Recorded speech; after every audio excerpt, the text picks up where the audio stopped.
Hi all, welcome to ക്രിക്കറീന. Group ഘട്ടത്തിലെ അവസാനത്തെ മത്സരത്തിന് വേണ്ടി ചെന്നൈ സൂപ്പർ കിങ്സ് ഇന്ന് ഇറങ്ങുകയാണ്.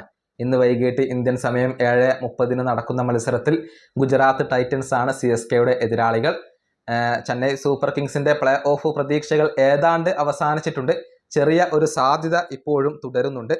ആ സാധ്യത നമുക്ക് ആദ്യം ഒന്ന് പരിശോധിക്കാം. ഇന്നത്തെ മത്സരത്തിൽ ഗുജറാത്ത് ടൈറ്റൻസിനെ നല്ല ഒരു മാർജിനിൽ CSK പരാജയപ്പെടുത്തേണ്ടതുണ്ട്. ചുരുങ്ങിയത് 20 റൺസിനെങ്കിലും പരാജയപ്പെടുത്തേണ്ടതുണ്ട്. അതിനുശേഷം LSGക്കെതിരെ PBKS തോൽക്കണം. പിന്നീട് മുംബൈ ഇന്ത്യൻസിനെതിരെ രാജസ്ഥാൻ റോയൽസ് തോൽക്കണം. അതിനുശേഷം ഡൽഹി ക്യാപിറ്റൽസിനോട് കൊൽക്കത്ത തോൽക്കണം. ഇങ്ങനെയൊക്കെ സംഭവിച്ചാൽ മാത്രമാണ് ചെന്നൈ സൂപ്പർ കിങ്സിന് പ്ലേ ഓഫ് യോഗ്യത കരസ്ഥമാക്കാൻ സാധിക്കുകയുള്ളൂ. ഏറെക്കുറെ അസാധ്യമായ ഒരു സിനാരിയോ തന്നെയാണ് ഇവിടെയുള്ളത്. ഏതായാലും ധോണിയുമായി ബന്ധപ്പെട്ട ഒരു അപ്ഡേറ്റ് കൂടി ESPN ക്രിക്കിൻഫോ നൽകിയിട്ടുണ്ട്.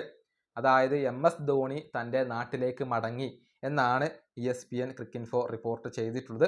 നിലവിൽ അദ്ദേഹത്തിന് തമ്പ് ഇഞ്ചുറി ഉണ്ട്. അതുകൊണ്ട് തന്നെ അദ്ദേഹം തൻ്റെ നാടായ റാഞ്ചിയിലേക്ക് മടങ്ങി എന്നാണ് ESPN ക്രിക്കിൻഫോ റിപ്പോർട്ട് ചെയ്തിട്ടുള്ളത്.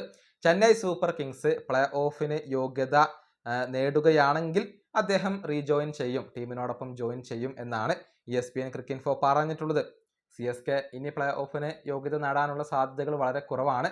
അഥവാ നേടിയാൽ ധോണി മടങ്ങിയെത്തും എന്നാണ് ESPN ക്രിക്കിൻഫോ പറഞ്ഞിട്ടുള്ളത്. ഈ സീസണിൽ ഒരൊറ്റ മത്സരം പോലും ധോണി കളിച്ചിട്ടില്ല.